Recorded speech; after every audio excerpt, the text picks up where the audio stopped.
안녕하세요. 예수비전 선교회 안양 목사입니다.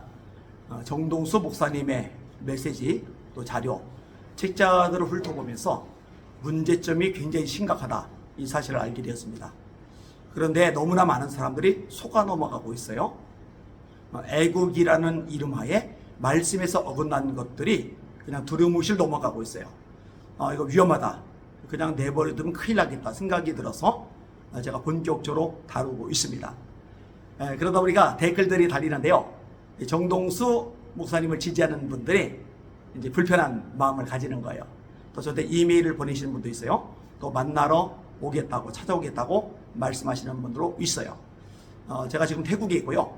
그리고 조만간에 마음으로 결심이 되면은 그때 말씀을 드리도록 이렇게 하겠습니다.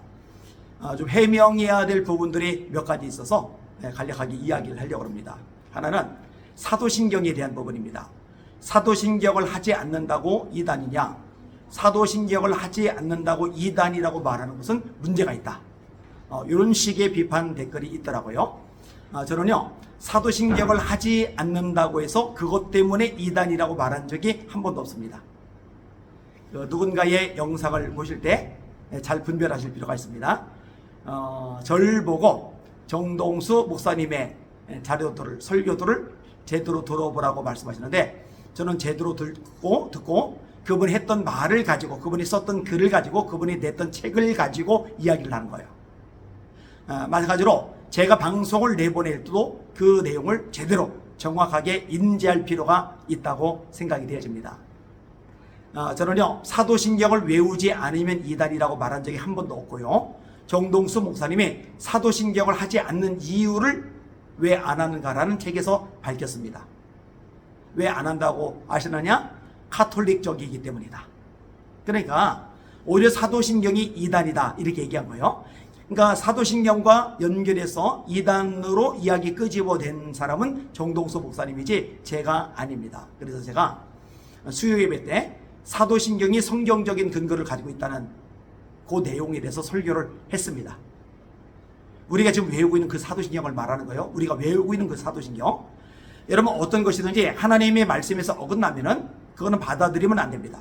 유명한 신학자 말도 마찬가지예요. 큰 교회 목회자 말도 마찬가지예요. 근데 하나님의 말씀의 뿌리를 내린 정확한 말씀의 근거를 둔 그런 메시지라면요, 그것에조차 배격하고 멀리하고 또 그 부분을 이단이라고 말할 수는 없는 겁니다.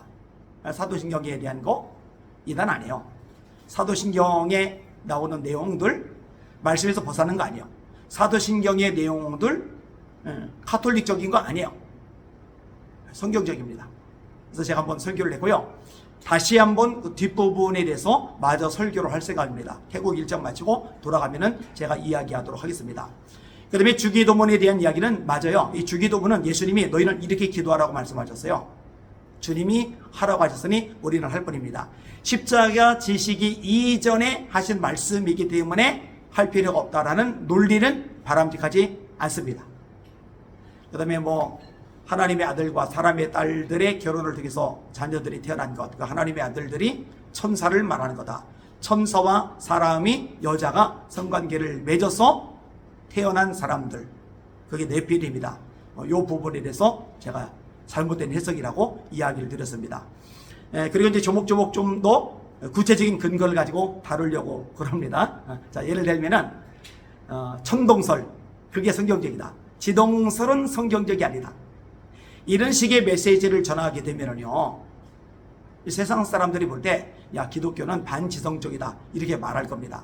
여러분, 성경 어디서 천동설이 옳다고 이야기를 끄집어냅니까? 그분이 근거로 삼는 성경 내용이 있어요. 제가 그 부분에 대해서도 한번 이야기를 끄집어낼 겁니다.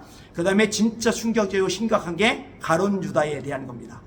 이 가룟 유다가 사람이자 마귀다, 이렇게 이야기한 대목도 왜 문제가 심각한지 좀 더 자세하게 구체적으로 언급해서 다루도록 하겠습니다. 그게 이제 예수님을 흉내내는 것이라고 이야기를 하더라고요. 예수님은 하나님이시죠. 동시에 사람이시죠. 이는 한 아기가 우리에게 낳고 한 아들을 우리에게 주신 바 되었는데 그의 어깨는 정사를 메었고 그 이름은 기묘자라, 모사라, 전능하신 아버지라, 평강의 왕이라, 영존하시는 하나님이라. 이사야 9장 6절의 말씀이죠. 태초에 말씀이 계시리라. 이 말씀이 하나님과 함께 계셨으니 이 말씀은 곧 하나님이시리라. 예수님이 하나님이시라는 얘기죠. 그가 태초에 하나님과 함께 계셨고 만물이 그로 말미암아 지은 바 되었으니 지으신 것이 하나라도 그가 없이는 된 것이 없느니라. 요한복음 1장 1절에서 3절까지 말씀이죠. 골로새 1장에 그는 보이지 아니하신 하나님의 형상이다. 모든 피조물보다 먼저 나신 이시다. 하늘과 땅에서 보이는 것과 보이지 않는 것, 천사들, 권세들 다 예수님을 위해서 창조되었고 예수님으로 말미암아 창조되었다. 예수님은 하나님이세요. 동시에 사람이시죠. 행로에 고나요. 피곤하세요. 목이 마르세요. 시장하세요. 잠을 주무세요. 아픔을 느끼세요. 말씀이 육신이 되어 사람이 되어 육신이 되어 우리 가운데 거하심에 우리가 그 영광을 보니 아버지의 독생자의 영광이요 은혜와 진리가 충만하더라. 하나님이시면서 동시에 사람, 가룟 유다는 마귀이면서 동시에 사람. 헛소리입니다. 진짜 무시한 소리, 무서운 소리입니다. 마귀, 그 마귀가 가룟 유다로 왔다. 하나님이 예수님으로 오신 건 맞지만 마귀가 가룟 유다로 온 거 아니에요. 이것도 제가 좀 상세하게 다루도록 하겠습니다. 제가 올리는 영상에 대해서 성경적으로 반박을 올리는 건 환영합니다. 얼마든지 올리세요. 그리고 그게 옳다면 제가 받아들이겠습니다. 그 말씀이 옳고 제가 틀렸다면 제 자신을 수정하겠습니다. 그러나 말씀에 비춰서 제가 옳다면 제가 수정할 이유는 없는 거죠. 그리고 말씀에 옳다 그러다가 아니라 그냥 일방적으로 정동수 목사님이 이런 말 한 적이 없다. 정동수 목사님이 가장 훌륭한 목사님이고 뛰어난 설교자인데 목사님 왜 그러느냐? 이런 식의 얘기는 의미가 없습니다. 그런 식의 댓글은 자제를 해주시기를 바랍니다. 태국 일정 계속 진행해 나가고 있는데 성령의 불이 태국 땅에 임하도록 기도 많이 해주시길 바랍니다. 날마다 주님 바라보고 주님의 이름으로 전진하며 승리합시다. 할렐루야.